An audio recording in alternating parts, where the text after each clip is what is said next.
Rekan-rekan, kembali bersama saya Maria Paramastri dalam video pembelajaran pengukuran kinerja dan analisis. Topik yang akan kita bahas hari ini yaitu mengenai pengukuran kinerja, yaitu bagaimana mekanisme atau tahapan pengukuran kinerja dalam perusahaan. Tahapan pembelajaran yang akan dicapai dalam video ini yaitu peserta mampu menjelaskan mengenai proses pengukuran kinerja, manajemen kinerja dan review, serta proses penilaian kinerja dan sistem kompensasi.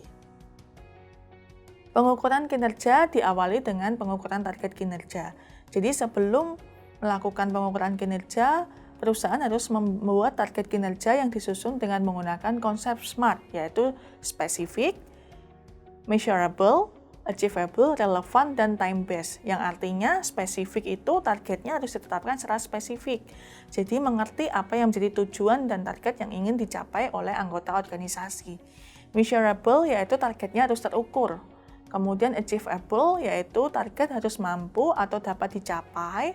Kemudian relevan yaitu adalah sesuai dengan area kunci hasil, dan juga time based artinya target kinerja memiliki target waktu atau kerangka waktu yang jelas.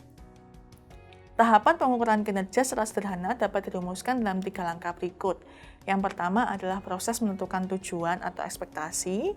Yang kedua adalah membuat daftar key result area atau area hasil utama yang berkaitan dengan intensi atau ekspektasi yang ingin dicapai oleh organisasi. Yang ketiga adalah menyusun cara mengukur area hasil yang disebut dengan KPI atau Key Performance Indicator atau indikator kinerja utama. Key Result Area atau menentukan area hasil utama merupakan tahapan yang penting dalam proses pengukuran kinerja. Area hasil utama memberikan gambaran sejauh mana target dan capaian yang harus dicapai oleh organisasi atau perusahaan. Selanjutnya mengenai indikator kinerja utama atau Key Performance Indicator.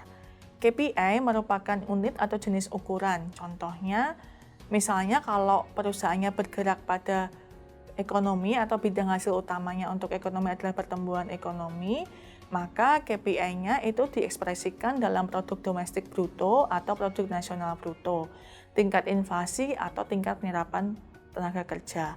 Nah, sebagian besar KPI itu merupakan angka, rasio atau persentase atau poin yang dikembangkan oleh profesional atau spesialis di bidang-bidang tertentu dan berbeda-beda untuk masing-masing industri.